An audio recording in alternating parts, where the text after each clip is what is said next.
जोहार दोस्तों, आप सभी को आपका अपना चैनल नाग पूर्णिमा फाउंडेशन में स्वागत है। आज की इस वीडियो में हम लोग चर्चा करेंगे सिंधु घाटी सभ्यता के बारे में और ये चर्चाएं हम लोग क्वेश्चन के माध्यम से देखेंगे। उम्मीद करता हूं आप लोग अंतिम प्रश्नों तक ज़रूर देखिएगा, क्योंकि क्वेश्चन बहुत ही महत्वपूर्ण क्वेश्चन रहेगा जो आपकी परीक्षा में सहयोग हो सकता है। तो चलिए पहला प्रश्न थोड़ा देखते हैं। सिंधु घाटी सभ्यता की खोज किसने की और कब की? एक्चुअली यहाँ सिंधु घाटी सभ्यता के बदले हड़प्पा की खोज किसने और कब की, ये प्रश्न होना चाहिए था। तो अगर देखा जाए हड़प्पा की खोज, तो सबसे पहले सिंधु घाटी सभ्यता में किसी अगर स्थल का खोज किया गया तो वो हड़प्पा में किया गया था। तो हड़प्पा में 1921 में खोज किया गया था, रावी नदी के किनारे। कौन सी नदी किनारे? रावी नदी किनारे। और इसके खोजकर्ता कौन थे? दयाराम साहनी। तो अगर क्वेश्चन में अगर हड़प्पा की खोज बोला जाएगा तो दयाराम साहनी।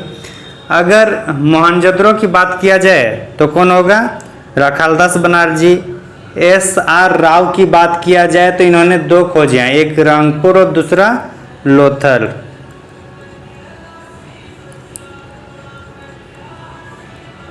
रंगपुर और लोथल। और विस्ट की बात किया जाए तो विस्ट ने बनावली और धोलावीरा की खोज की है।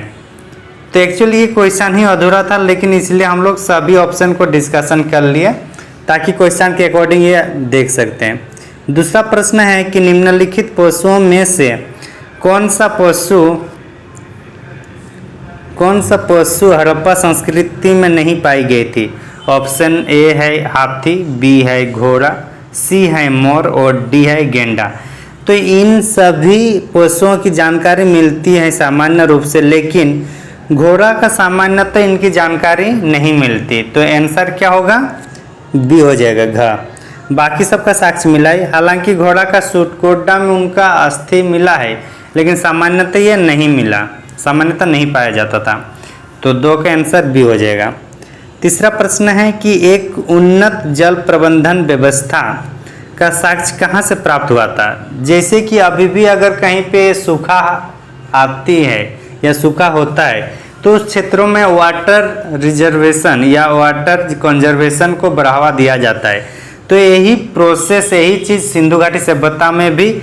धोलावीरा में बारिश कम होती थी, और जब बारिश कम होगी तो वहाँ क्या होगा? जब जितना भी बारिश होगा उसको संरक्षण करके रखा जाएगा। तो ये कहाँ पे होता है? ये धोलावीरा में। आगे चलते हैं फिर हम लोग। तो आंसर क्या होगा? 3 का बी, ठीक ना। अगर धोलावीरा की बात किया जाए तो धोलावीरा का एक्चुअली कौन सा जगह होगा? अभी आप लोग ये कमेंट करके जरूर बताइएगा धोलावीरा कहाँ पर अवस्थित है, ठीक ना। आगे चलते हैं। चौथा प्रश्न है, वह हड़प्पाकालीन नगर जिसका प्रतिनिधित्व लोथल का पुरातात्विक स्थल करता था, और किस नदी पर स्थित है? तो जो लोथल है हम लोग का किस नदी पर अवस्थित है, ये हम लोग का क्वेश्चन है। लोथल कौन सी नदी पर अवस्थित है?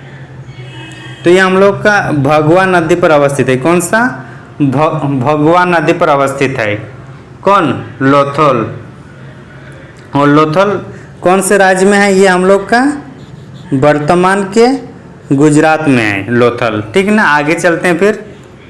लोथल सिंधु घाटी सभ्यता का एक बंदरगाह के रूप में भी प्रसिद्ध थे। कौन? लोथल। आगे इनके बारे में और भी चीज़ हम लोग चर्चा करेंगे। अगर देखा जाए तो इसमें केवल एक ही रक्षा प्राचीर था, एक ही रक्षा प्राचीर था इसमें, जो पूरे नगर को दूरीकृत करता था। आगे चलते हैं फिर।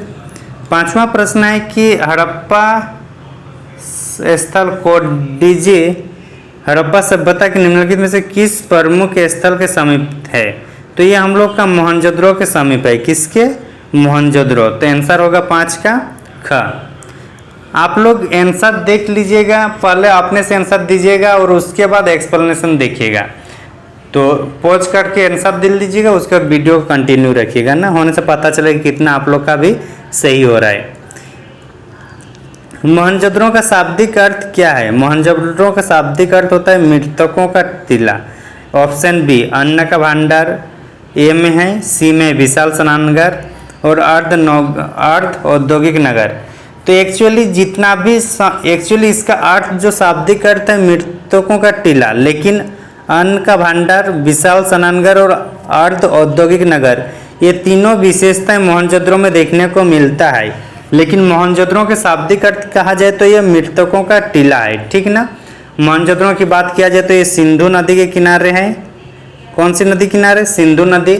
मोहनजोदड़ो की खोज 1922 में कौन करते हैं? राखालदास बनर्जी करते हैं। ये सब भी साथ साथ में हम लोग को देखते चलना है। सेंधव स्थल सुतकोगेंडर किस क्षेत्र में अवस्थित है? सुतकोगेंडर कौन सा? सुतकोगेंडर। तो अगर सिंधु घाटी सभ्यता को ऐसा देखा जाए तो सबसे उत्तर में है हम लोग का मांडा, दक्षिण में दयामाबाद, ठीक, पूर्व में आलमगीरपुर और पश्चिम में हम लोग का सुतकोगेंडर है वेस्ट में। तो सिंधु घाटी सभ्यता का सबसे पश्चिमी भाग जो स्थल है उसका नाम क्या है? सुतकोगेंडर। और ये हम लोग का बलूचिस्तान में है। कहाँ पे है? बलूचिस्तान। बलूचिस्तान कहाँ पे? पाकिस्तान में। तो आंसर क्या हो जाएगा? 7 का ए हो जाएगा। उम्मीद करता हूँ आप लोग को समझ में आ रहा होगा, और समझ में आ रहा है और कंटेंट में अगर क्वालिटी है तो अपने फ्रेंड सर्कल में भी जरूर भेजिएगा, ठीक ना। आगे चलते हैं फिर। 8वां प्रश्न है कि निम्नलिखित में से कौन सा लक्षण सिंधु घाटी सभ्यता के लोगों का सही चित्रण करता है? तो सिंधु घाटी सभ्यता के बारे में चर्चा करने की कौन सा कथन या लक्षण उनमें देखने को मिलता है? तो देखिए, इनमें विशाल महल एवं मंदिर होते थे। सिंधु घाटी सभ्यता में पूजा पाठ होता था, पूजा में लिंग पूजा और मूर्ति पूजा दोनों होता था, लेकिन यहाँ मंदिर का साक्ष्य नहीं मिला है। तो जहाँ जहाँ एक होगा वो ऑप्शन गलत हो जाएगा। तो ए हो जाएगा और सी गलत हो जाएगा, ठीक। इनमें से कोई नहीं और बी। अब 2 का देखना है कि 2 में क्या है, कि इसमें देवियों एवं देवताओं दोनों की पूजा करते थे। हाँ, देवी एवं देवताओं दोनों की पूजा होती थी, साथ ही लिंग और मूर्ति दोनों पूजा होती थी। तो एक्चुअली इसका आंसर क्या होगा? 8 का बी। आगे चलते फिर। 9वां प्रश्न है कि सिंधु घाटी सभ्यता के संदर्भ में निम्नलिखित कथनों पर विचार कीजिए। तो चलिए विचार करते हैं सिंधु घाटी सभ्यता के बारे में। इसकी प्रमुख लौकिक सभ्यता थी तथा इसमें धार्मिक तत्व यद्यपि उपस्थित था लेकिन वर्चस्वशाली नहीं था, ठीक। दूसरा पॉइंट बोल रहा है कि उस काल में भारत में कपास से वस्त्र बनाए जाते थे। सही है, कपास का वस्त्र बनाया जाता था। तो बी पूरा कंफर्म है कि सही है, और बी जब सही है तो ना तो ए और ना तो 2, मतलब बी ये तो नहीं हो पाएगा। तो या तो और ए भी नहीं होगा क्योंकि 2 सही है। अब 50-50 का गेम है, या तो बी केवल है या उसमें ए भी शामिल है। तो अगर देखा जाए ऐसे में तो सिर्फ और सिर्फ ये हम लोग का कौन सा होगा? कपास के वस्त्र बनाए जाते हैं। तो एक्चुअली इसका आंसर हो जाएगा बी, ठीक ना। सर्वोच्च वर्चस्वशाली था, धार्मिक था और वो वर्चस्वशाली था। आगे चलते 10वां प्रश्न। सिंधु घाटी सभ्यता का उद्भव पुरापाषाण काल में भारत के पश्चिम उत्तर में हुआ था। लोकेशन तो सही है कि पश्चिम उत्तर में सही है। आगे देखना है, इसमें और चर्चाएं करनी है। हड़प्पा सभ्यता काल की सभी संस्कृतियों में यह सभ्यता सबसे विकसित, विस्तृत और उन्नत अवस्था में थी। हाँ, जब हड़प्पा सभ्यता के टाइम जो मेसोपोटामिया की था और मिस्र की सभ्यता था, ये सबसे, या चीन की सभ्यता से ये सबसे विकसित था हम लोग का हड़प्पा सभ्यता। तो 2 एकदम कंफर्म सही है, तो इसको पहले मान रही है। अब देखिए, ना तो ए और ना तो डी, इसको एलिमिनेट करेंगे और केवल ए को भी एलिमिनेट करेंगे। अब देखना है, या तो 2, केवल 2, या ए और 2 दोनों होगा। तो देखिए, ये लोकेशन ठीक है कि ये पश्चिम उत्तर में है, लेकिन जो पुरापाषाण काल है, पुरापाषाण काल का नहीं, ये ताम्रपाषाण काल का है। किसका? ताम्रपाषाण काल का है। तो इस तरीके से स्टेटमेंट एक गलत हो जाएगा। तो आंसर क्या हो जाएगा इसका? केवल बी। आगे चलते हैं फिर। सिंधु सभ्यता का भौगोलिक विस्तार उत्तर में कश्मीर से लेकर दक्षिण में नर्मदा नदी तक था। तो कश्मीर से लेकर नर्मदा नदी तक बोल रहे। चलो असत्य जो है उसको खोजना है ना, इसमें कंफर्म नहीं हो रहा तो कोई नहीं, आगे चलिए। सिंधु से पश्चिम में सुतपुर से लेकर पूर्व में बंगाल तक विस्तृत थी। इसमें भी कंफर्म नहीं हो रहा है, ये कंफर्म है लेकिन ये कंफर्म नहीं ना। तो आगे चलते फिर। हड़प्पा मोहनजोदड़ो घग्गर नदी क्षेत्र सिंधु सभ्यता का प्रमुख क्षेत्र था, ये सही था। अब देखिए हड़प्पा सभ्यता आदि मिस्र और मेसोपोटामिया सभ्यता से अधिक विस्तृत है, ये भी सही है। तो इसमें से जो थोड़ा गलत लग रहा है ये वाला, क्योंकि हम लोग जो पूर्व वाला जो लोकेशन देखे थे, अगर पूर्व में हम लोग क्या बोले थे? आलमगीरपुर। आलमगीरपुर जो जगह है ये हम लोग का उत्तर प्रदेश में है। तो पूर्वी भाग कहाँ तक बता रहा है? ये बंगाल तक। तो हम लोग का आंसर क्या देना? असत्य। तो आंसर क्या हो जाएगा? बी। एक्चुअली कहाँ तक है? ये यूपी तक ही है, यूपी के आलमगीरपुर तक ही है। तो समझ में आ गया होगा, उम्मीद करता हूँ। आगे चलते फिर। सिंधु घाटी सभ्यता के संबंध में सुमेलित कथन है कि यह उत्तर से दक्षिण तक, मतलब उत्तर से दक्षिण तक इसकी डिस्टेंस है 1100 किलोमीटर और पूर्व से पश्चिम तक 1600 किलोमीटर। ये सही है, पहला स्टेटमेंट सही है। यह सभ्यता अर्ध विकसित एवं ग्रामीण थी। ये ग्रामीण नहीं था बल्कि नगरीय व्यवस्था था, तो ये गलत हो जाएगा। आंसर क्या बोल रहा है? कि सुमेलित करना है, सही है। तो सही कौन सा होगा? सिर्फ और सिर्फ एक हो जाएगा, तो आंसर ए हो जाएगा, 12 का ए।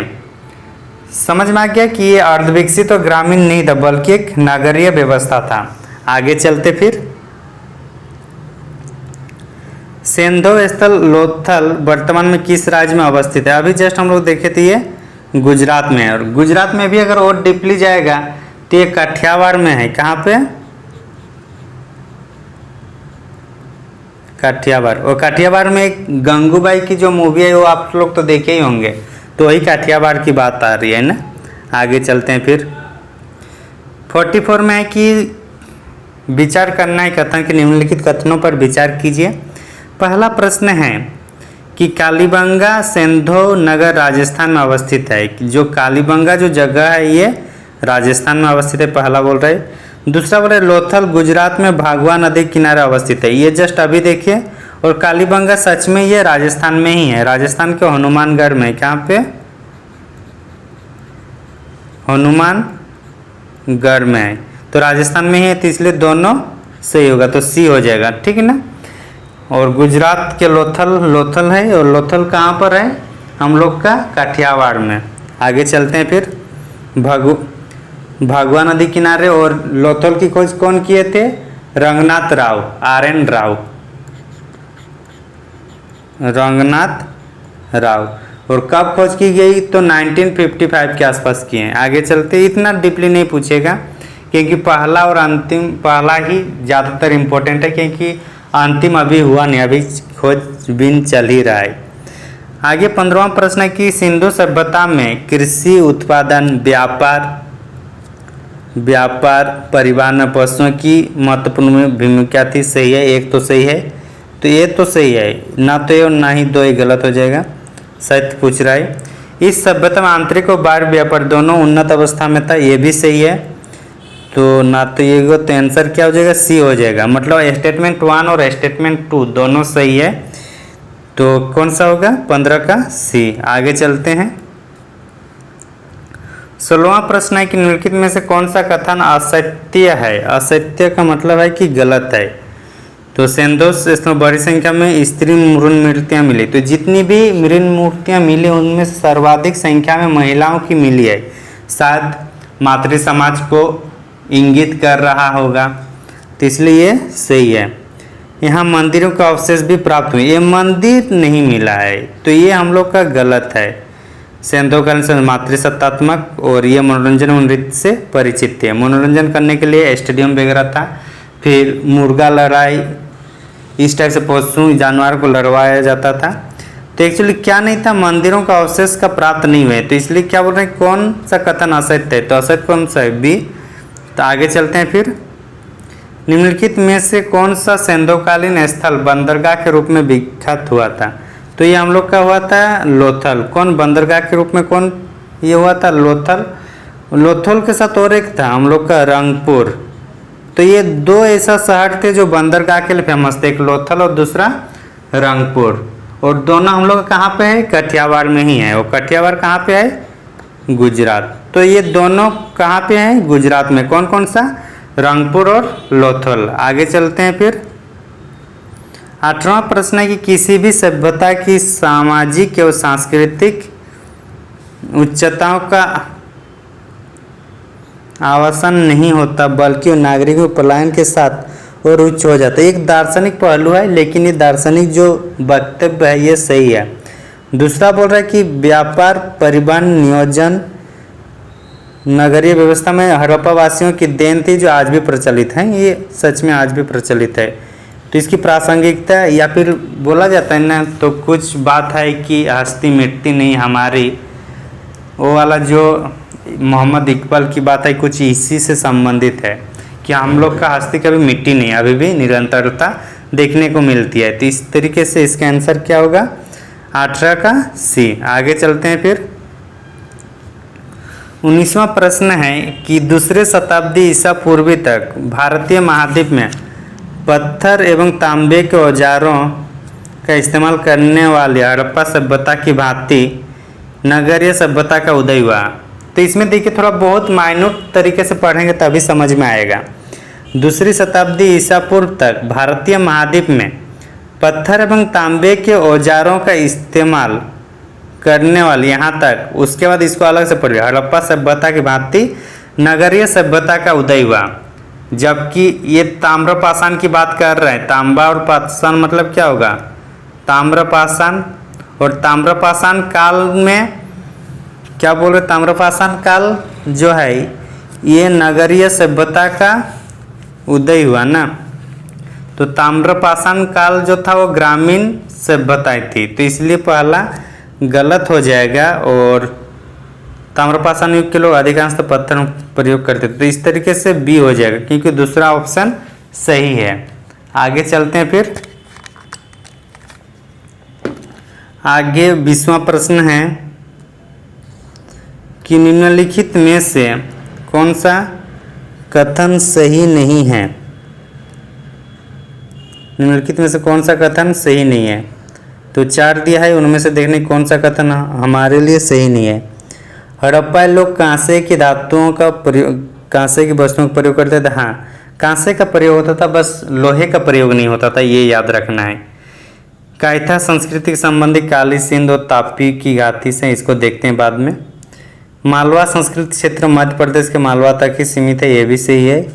आहार संस्कृति का संबंध राजस्थान से है। राजस्थान का जो आहार एक क्षेत्र है वहीं से संबंधित है आहार संस्कृति। एक्चुअली अगर उस क्षेत्र की बात किया जाए जहाँ पे आहार संस्कृति है, उसका नाम है हम लोग का उदयपुर। उदयपुर में ही आहार और गिलोन दोनों देखने को मिलता है। तो ए, सी और डी अगर जब सब सही है तो सही नहीं कौन सा होगा, जाहिर से बात है जब तीनों सही है तो जो चौथा ऑप्शन में रहेगा, यानी इसमें ऑप्शन बी जो है वो गलत हो जाएगा। वैसे जो कायथा संस्कृति है ये मालवा संस्कृति का ही पार्ट माना जाता है। कौन सा, मालवा संस्कृति। और मालवा संस्कृति में तापी नदी तो है, लेकिन काली सिंध नदी यहाँ पे नहीं है, तो इसलिए इसका आंसर बी हो जाएगा। आगे चलते हैं। आज के वीडियो का ये अंतिम प्रश्न है। ये ताम्रपाषाण के टाइम जो जो संस्कृति का विकास हुआ था उससे संबंधित है। पहला पॉइंट है कि साधारण घरों का निर्माण गारे एवं पत्थर से होता था। नींव में पत्थर का प्रयोग किया जाता है। जैसे हम लोग कभी घर बनाते हैं तो ज़मीन में जो खोदा जाता है उसमें क्या होता है, पत्थर देते हैं। और पत्थर के साथ क्या, पत्थर के साथ तो हम लोग का ज़्यादातर सीमेंट यूज नहीं किया जाता। सीमेंट ज़्यादातर ईंटों के साथ होता है, जबकि पत्थरों के साथ गारा यूज होता था। गारा मतलब जो मिट्टी को पानी से मिलाया जाता था और उसको अभी जैसे सीमेंट का काम होता है उसी तरीके से दो पत्थरों को बीच मिलाने के लिए गारा का प्रयोग होता था। गांव साइड अभी भी देखने को मिल सकता है। तो इसलिए ये होगा, नींव में पत्थर का प्रयोग बोल रहा है। कोई पूरी गृह योजना उपलब्ध नहीं है। जाहिर सी बात है, ताम्रपाषाण काल की बात है तो उस टाइम उतना उसका नक्शा नहीं था। ये सब जो उपरोक्त विशेषताओं का संबंध निम्नलिखित में से किस सभ्यता से है? तो ये आहार संस्कृति से। किससे है? आहार संस्कृति। कहाँ पे है ये? राजस्थान में है, उदयपुर में। जारवे संस्कृति के बारे में अगर देखा जाए तो इस संस्कृति के लोग अंधविश्वास इतने थे कि जो मृतक होते तो उसका हाथ पांव को बांध करके या काट करके दफनाया जाता था, क्योंकि इन्हें डर था कि कहीं अगर ऐसे ही सीधा दफना दिया तो वो दोबारा जिंदा होकर आ जाएगा। मालवा में है मध्य प्रदेश, और कायथा उसी का एक पार्ट के रूप में जाना जाता है। तो इस तरीके से 21 के आंसर डी हो जाएगा। उम्मीद करता हूँ आज के वीडियो में आप लोग को आपकी तैयारी में कुछ हेल्प मिलेगा, और अगर हेल्प सच में मिल रहा है तो अपने फ्रेंड लोगों को भी ज़रूर शेयर कीजिएगा। और अगर आप नए हैं हमारे चैनल में तो चैनल को ज़रूर सब्सक्राइब कीजिएगा। Thank you for watching. धन्यवाद।